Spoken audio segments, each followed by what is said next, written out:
The $80 million jet sat dead on the tarmac, and Evelyn Carter gave Lucas Hayes 60 seconds to fix it. In front of executives smirking at his faded uniform, the widowed father did not argue.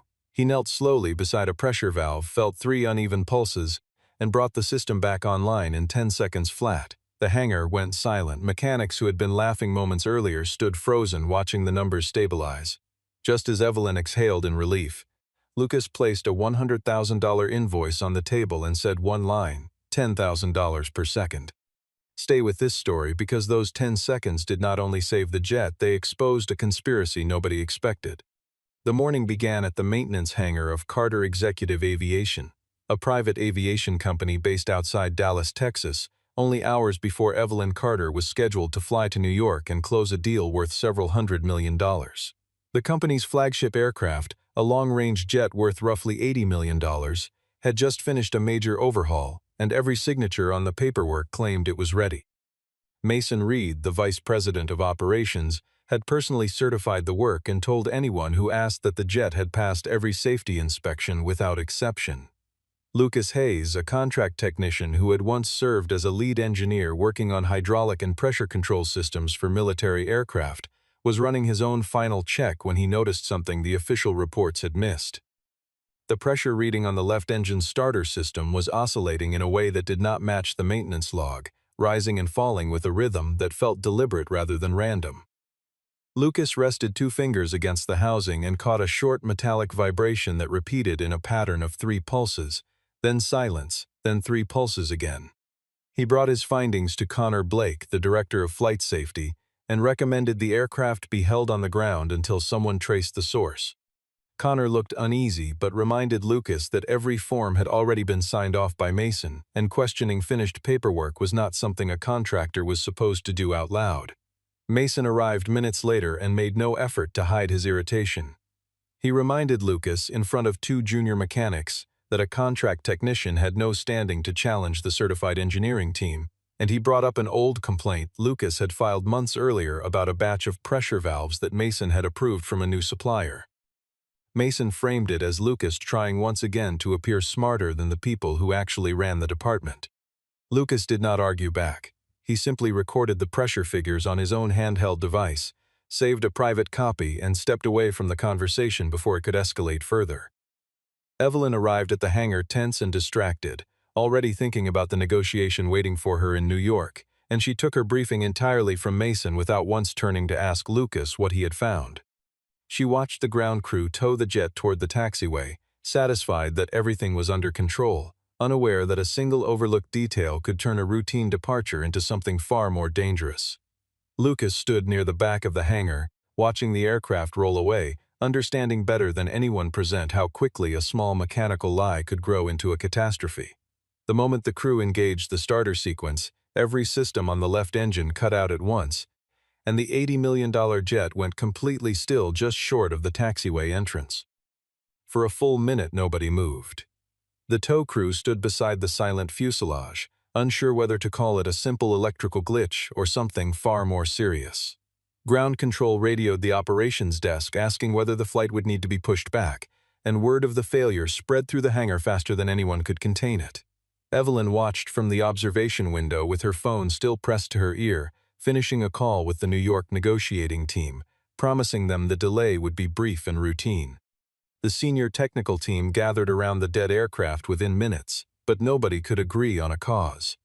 The diagnostic system kept throwing out a different fault code every few seconds, and most of the engineers concluded that the central control module itself had failed. Mason recommended replacing the entire starter module, a procedure that would take at least 6 hours to complete properly. Evelyn understood immediately what that delay would cost her. If she did not reach New York on schedule, the partner on the other side of the deal had already warned that the agreement could collapse entirely. Lucas stood at the edge of the group and noticed something the others had missed in their panic. The rotating fault codes were symptoms cascading from one source, not separate failures scattered across the system. He stepped forward and said quietly that he believed he could get the engine running again in under a minute. Every head turned toward him at once, and Mason laughed out loud, asking why a contract technician would understand something the entire certified engineering staff had failed to diagnose. Evelyn, running out of patience and out of time, asked Lucas directly whether he was willing to take responsibility if he was wrong. Lucas answered that he would stand behind his diagnosis completely, but the company would need to pay an emergency consulting rate for his time. Evelyn scoffed, accusing him of trying to exploit the situation for money. Still, with Amelia Brooks, the company's lead counsel, standing nearby, Evelyn told Lucas he had exactly 60 seconds and that he could name whatever price he wanted if he actually solved the problem. Lucas proposed $10,000 for every second he personally spent resolving the fault. Evelyn assumed he was bluffing to save face in front of the crowd, and she agreed out loud, asking Amelia to note the arrangement for the record. Mason tried to object, certain Lucas was about to embarrass himself in front of the entire hangar. A countdown timer was started on a nearby tablet and the crowd fell into an expectant hush. Lucas did not immediately open his toolbox. Instead, he placed his palm against a section of tubing, closed his eyes briefly, and studied the needle on a mechanical pressure gauge mounted near the housing. 3 seconds passed with no visible action, and a few of the younger mechanics began to snicker at the sight of a man apparently doing nothing while the clock ran.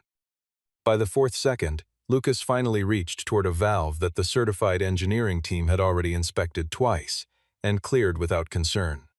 A junior mechanic muttered that the countdown was already wasted, certain the contractor was simply stalling for effect in front of the crowd.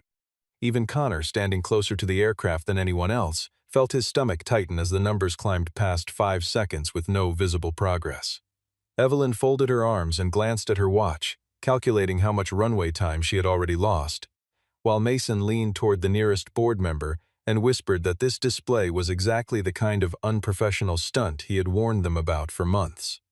Lucas realized the pressure valve had been installed in the correct position, but the internal locking ring inside it had been reversed. That single error allowed the valve to pass every electronic test while the aircraft sat idle, yet it caused the mechanism to jam the instant real operating load hit the system. He did not remove the entire valve. Instead, he used a mechanical release pin to guide the locking ring back into a temporary safe position, then reset the protective breaker and told Connor to run the startup sequence again. Every action was completed by the 10th second on the clock. The left engine came to life smoothly, and the pressure readings settled back within their normal range. The laughter that had filled the hangar only moments earlier disappeared entirely. Evelyn stood frozen for a beat, startled by how quickly the problem had resolved, before regaining her composure as chief executive. She asked Lucas what exactly he had done. He explained plainly that the aircraft was not fully repaired. He had only restored the system to a state safe enough for a proper inspection on the ground, and the jet could not be cleared for takeoff until the valve itself was removed and formally tested. Mason immediately interjected, insisting that Lucas was exaggerating the danger simply to justify a larger payment. Evelyn, focused only on the fact that the engine was running again, ordered the ground crew to prepare for departure anyway. Lucas placed an invoice for $100,000 in front of Amelia. The paper listed 10 seconds of emergency technical consultation, billed at $10,000 per second, exactly as Evelyn had authorized minutes earlier in front of witnesses. Evelyn assumed he was joking. Lucas calmly reminded her that she had told him he could set his own price if he solved the problem, and he told her plainly that the company was not paying for 10 seconds of labor. It was paying for 15 years of experience that made those 10 seconds possible in the first place. Several employees glanced at Evelyn, waiting to see how she would respond to being challenged in front of her own staff. Feeling cornered and unwilling to appear weak, she refused to authorize the payment. Lucas did not raise his voice or argue further. He only asked that the company sign a written acknowledgement confirming he had warned them the aircraft was not yet cleared to fly. Mason snatched the warning notice out of his hands and ordered security to escort Lucas off the premises immediately. As 2 guards approached, Lucas made no attempt to resist or argue his case further. He simply looked at Connor one last time and reminded him, in a voice too quiet for Mason to catch, that the pressure readings he had logged that morning were already saved outside the building on a private server. Evelyn watched the exchange from a distance, telling herself the matter was closed and that the aircraft's restored engine was proof enough that nothing serious had ever been wrong in the first place. Evelyn hesitated for a moment when she saw how calm Lucas remained despite being dismissed in front of the entire hangar. Amelia quietly pointed out that a verbal agreement made in front of multiple witnesses could still carry legal weight, regardless of how casually it had been offered. Mason pressed harder.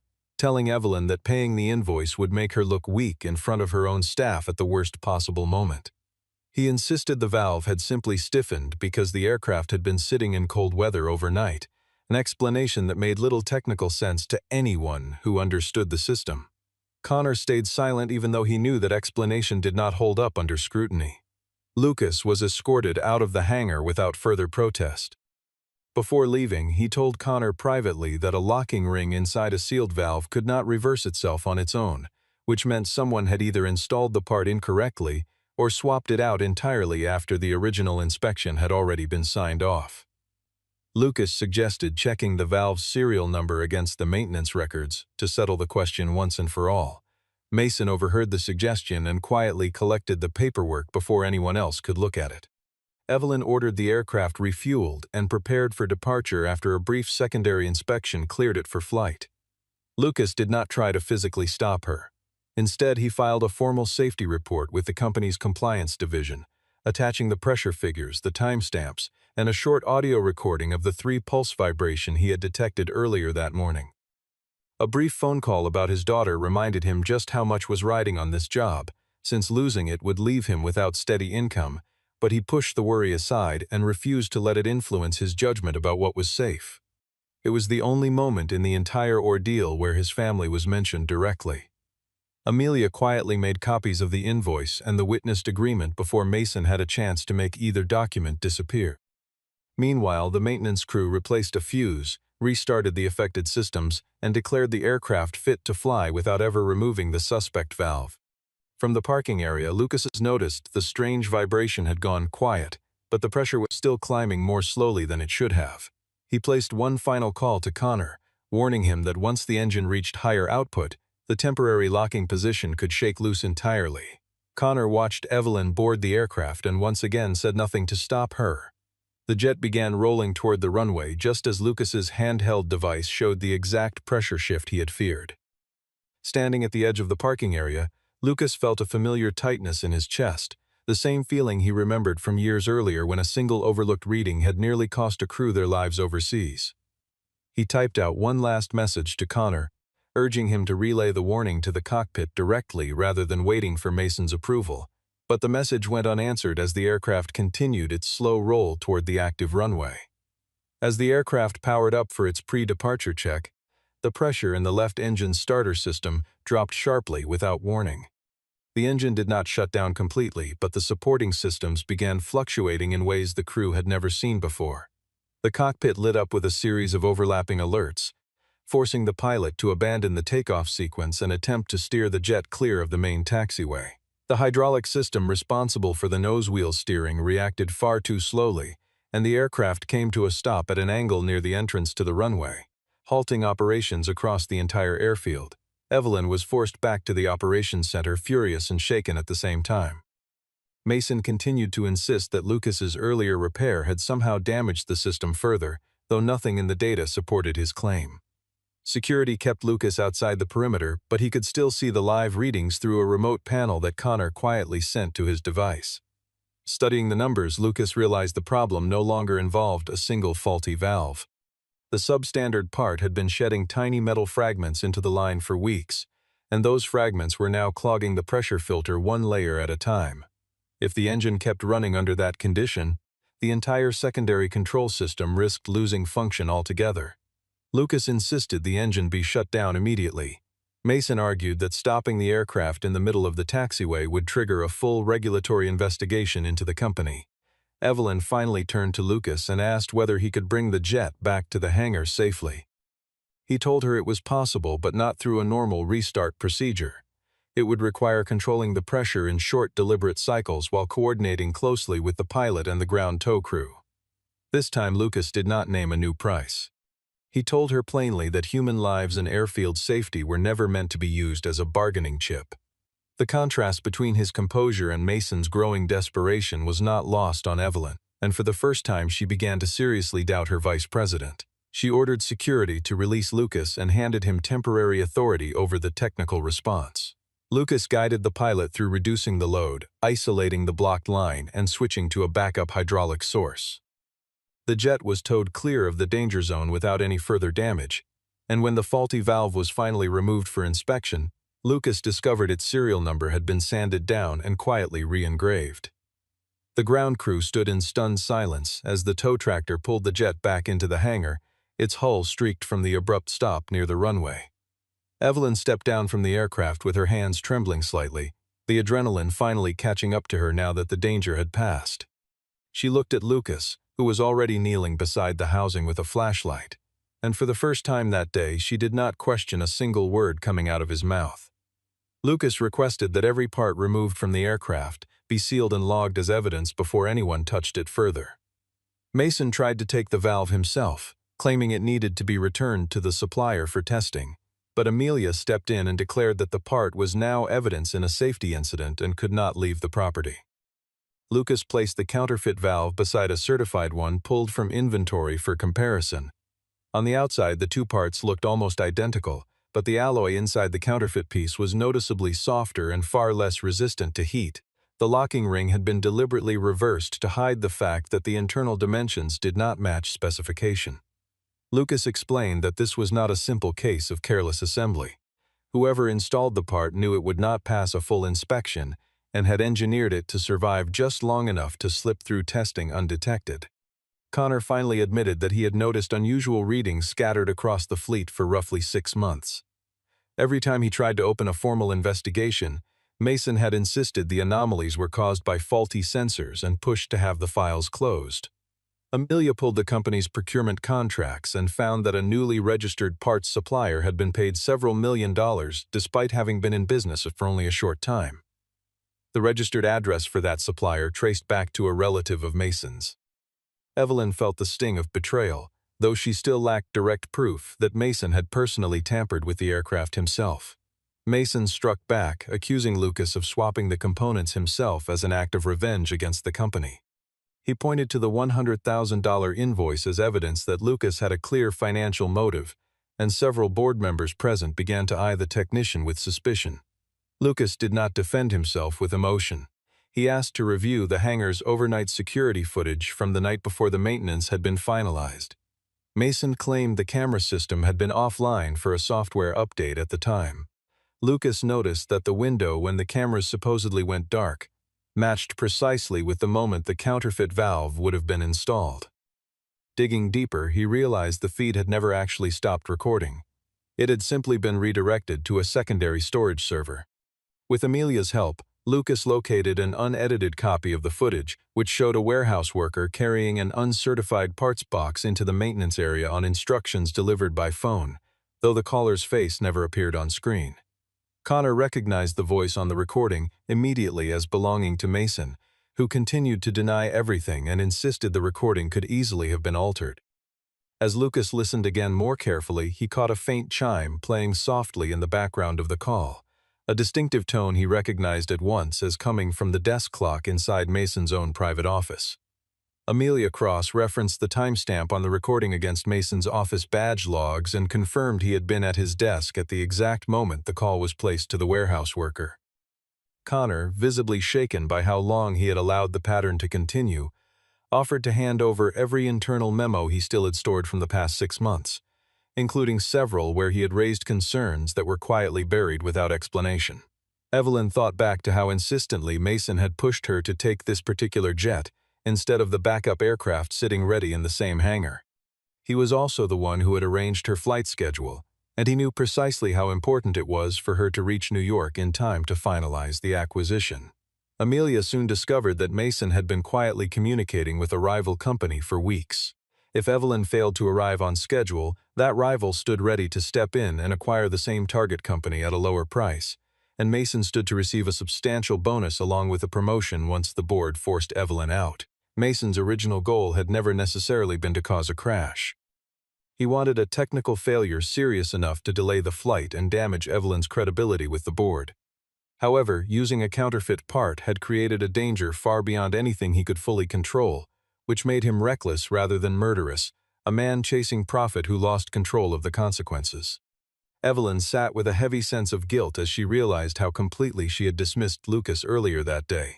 She found him and apologized directly, though he did not accept it right away. He told her the issue was never about being insulted personally.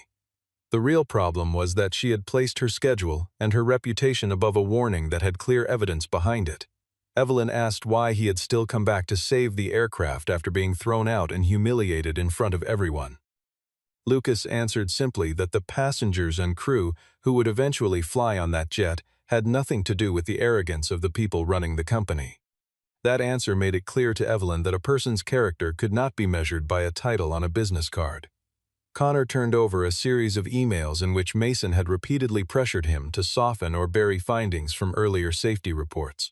Sensing that the evidence was closing in around him, Mason attempted to wipe the secondary storage server before anyone could examine it further.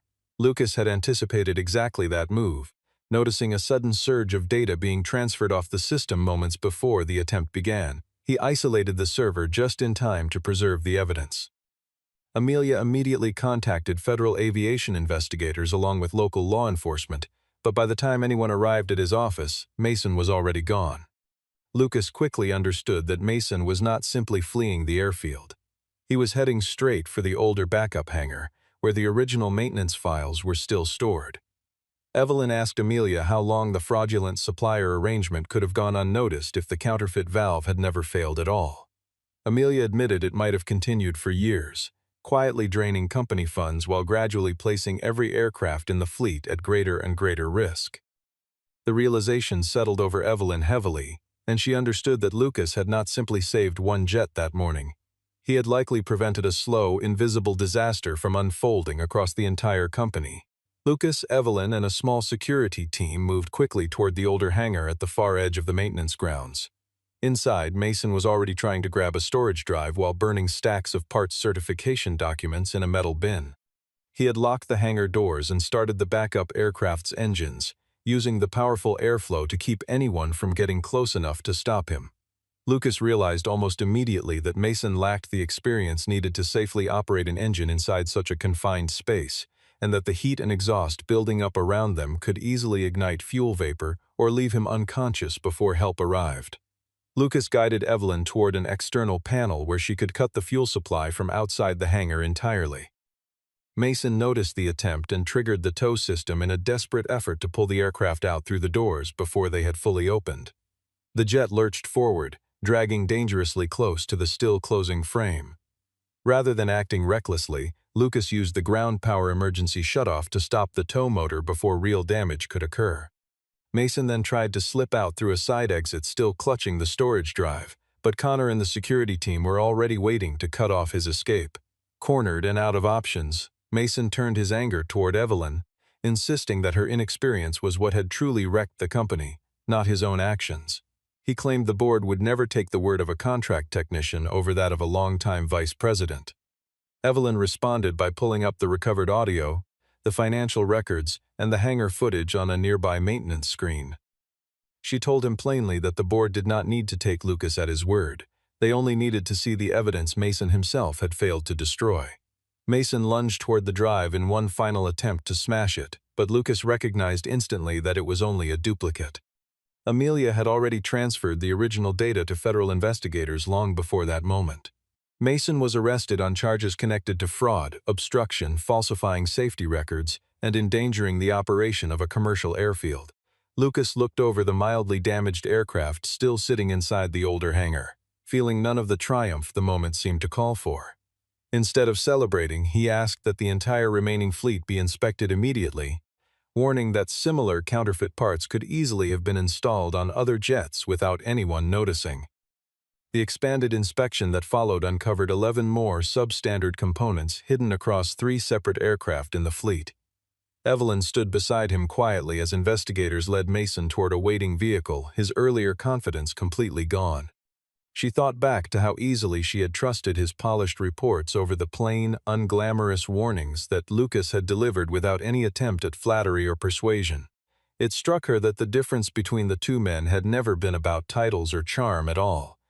It had always been about who was willing to tell her the truth even when it cost them something. The entire fleet at Carter Executive Aviation was grounded temporarily while every aircraft underwent a full inspection. The company was forced to cancel numerous flights and absorb significant financial losses in the process. Still, uncovering the scheme before an actual disaster occurred spared the company from a far greater catastrophe, both financially and in terms of lives that could have been lost. The board of directors called an emergency meeting soon after, and several members openly suggested that Evelyn should step down for having ignored an early warning that could have prevented the entire crisis. Evelyn refused to place the blame entirely on Mason. She admitted directly to the board that she had allowed the pressure of closing a deal to override a legitimate safety concern raised by someone she considered beneath her attention. Lucas was invited to the meeting as a technical witness, and the board offered to compensate him at the company's standard consulting rate rather than honor the full $100,000 invoice. Lucas declined the reduced offer. He reminded them that the original agreement had been proposed by Evelyn herself, in front of multiple witnesses who could confirm every word.